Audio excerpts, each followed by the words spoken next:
Que j'aimerais que vous puissiez donner votre sentiment, tout simplement, sur la séance d'hypnose, sur ce que vous avez ressenti, comment ça se passe. Et en fait, j'aimerais vous demander 2-3 petites choses, si vous êtes d'accord, de faire profiter un peu de ce que vous avez pu vivre ou de votre expérience à des personnes qui s'interrogent sur ce que c'est que l'hypnose ericksonienne, comment ça fonctionne. Avec plaisir. Alors, j'aimerais vous demander, en fait, au début, pourquoi vous avez choisi l'hypnose et quelle était votre vision de l'hypnose avant de venir, en fait.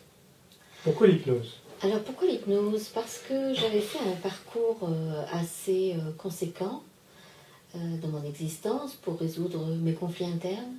J'ai fait de la sophrologie, j'ai fait une analyse, et puis j'ai vu un reportage à la télévision sur l'hypnose médicale qui aidait beaucoup les gens à s'apaiser, ou parfois pour les anesthésies, pour en tout cas une hypnose douce qui allait dans le sens de trouver un peu mieux son vrai soi, de trouver sa vérité intérieure, de ne pas être guidé ou rempli de nouvelles croyances ou guidé par une autre personne, mais de trouver sa vérité intérieure et puis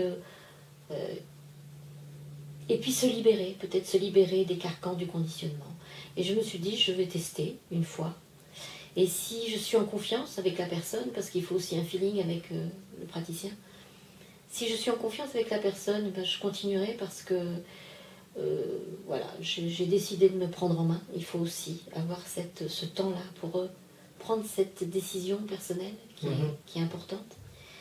Et je me suis dit, bon, c'est abordable, c'est quelque chose que je m'offre pour mon bien-être, et je sens que de toute manière, ça ne peut que m'apporter du bien et faire du bien autour de moi, parce que mes proches aussi verront la différence si je suis plus apaisée. Donc voilà, j'ai testé, je sens que je reste libre aussi de prendre des rendez-vous ou pas. Je rentre pas dans une dépendance. Voilà, je préfère essayer de travailler sur moi de cette façon-là, plutôt que de tester d'autres choses qui me semblent douteuses. Je me sens bien. En tout cas, je me sens apaisée le temps de la consultation. Et quand je sors, je suis bien. Donc voilà, le but est atteint. D'accord. Et j'aimerais vous demander comment vous vous sentiez, parce que ça fait une ou deux fois qu'on se voit, comment vous vous sentiez avant la première séance? C'était comment juste avant la première séance? Bien, j'étais interrogative et pleine d'espoir. Parce que je me disais, comment va être la personne? Est-ce que ça va être le profil d'un gourou? Est-ce que ça va être un charlatan? Est-ce que ça va être quelqu'un voilà, de fiable? Et déjà, j'étais rassurée par notre contact. Je sentais qu'il y avait une consistance, une sagesse derrière qui était saine. Voilà, il n'y avait pas de risque. Des fois, la femme peut se dire, c'est un homme que je vais voir, qu'est-ce qui va se passer, ça peut être dangereux. Je me suis sentie en confiance et pour moi, c'était capital. Et puis après, le fait qu'on ait pu parler comme un confesseur, je vais dire, se dire, ça sortira pas des murs. On se dit, on se met à nu psychologiquement et on n'avale pas des cachets derrière et on essaie de travailler en douceur, intelligemment, et je trouve que là, il y a quelque chose à créer de bon. Voilà. D'accord. Et au cours de la séance, qu'est-ce que vous avez ressenti, par exemple, au cours de la séance? Comment ça se passe? Comment ça s'est passé pour vous?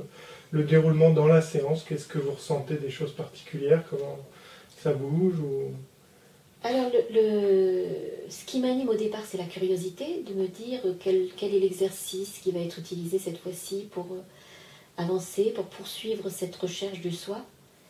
Et puis, le ressenti, c'est la surprise de ce qui me vient. Alors, j'ai cette capacité, moi, à m'émerveiller, mais la surprise de ce qui me vient quand on fait des exercices de visualisation, spontanément, sans réflexion, et je découvre, en fin de compte, ce que je dis moi-même. C'est-à-dire que, quelque part, je découvre que, contrairement à ce que je peux penser, il y a plus d'espoir et de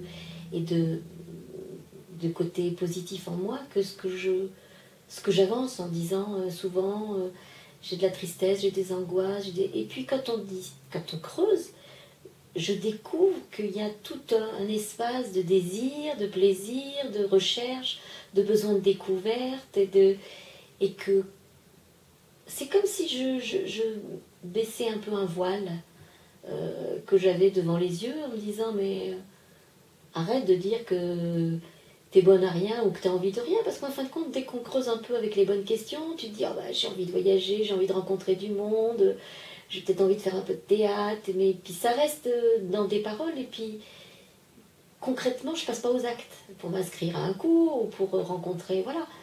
Et donc ça, comme le rendez-vous du mois d'après va me cueillir en disant bon alors, est-ce qu'il y a eu une inscription, est-ce qu'il y a eu un petit truc, ça me tient positivement dans l'action, alors que j'ai tendance à être plutôt dans le rêve. Donc pour moi c'est important, j'en ai besoin. D'accord. Donc là, à l'issue de la séance, le sentiment est différent du sentiment... Ah oui, c'est-à-dire que pendant quelques semaines, je suis dans la réflexion, l'interrogation, parfois la tristesse, parfois voilà, ça me reprend, il y a des moments qui reviennent un peu plus sombres, et puis la veille de la séance, je me dis ah chouette, je vais pouvoir me confier, je vais pouvoir échanger, je vais pouvoir tester un nouvel exercice, et je suis sûre que ça va m'apporter, je verrai bien. Puis si ça ne m'apporte pas, ben j'arrête les séances, c'est pas si grave, quoi. J'aurais testé. Et en fin de compte, là ça fait 3 ou 4 fois qu'on se voit, je crois, et à chaque fois on découvre un nouvel exercice, et je me dis mais je repars avec la confiance qui revient. J'ai le sourire dans le cœur, j'ai des pensées plus légères, je suis rassérénée, ça revient. Je me dis, bah oui, je vais faire mon exercice là, je suis sûre que je vais découvrir un truc plutôt sympa sur moi, contrairement à ce que je pense, parce qu'on se voit toujours avec des lunettes noires, quoi. On ne se voit pas tel qu'on est. Donc, je me sens comprise déjà, ça c'est énorme.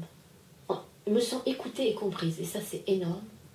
Ce qu'on n'a pas beaucoup dans notre vie, quoi. On travaille, on a la famille, on a les rôles qu'on tient. Et puis je me dis là, je suis écoutée, je suis comprise, je suis conseillée, mais d'une manière soft, parce qu'en fin de compte, c'est pas vous qui me conseillez, c'est moi qui me dis, qui vous avoue en fin de compte ce qui me plairait. Donc ça me fait du bien, parce que je sens que ça vient de moi, et que vous êtes juste là à guider un peu, mais c'est moi qui vais décider de ce que je vais faire la prochaine fois, ou de la voie que je vais prendre. Je suis seule responsable. Et comme c'est très doux, ça me convient. J'ai besoin de cette douceur. D'accord. Bon, bah, écoutez, je vous remercie de ce témoignage. Merci. Et puis, on va peut-être se revoir bientôt pour les nouvelles aventures, alors. Avec grand plaisir, Grégory. Merci beaucoup. Merci à vous.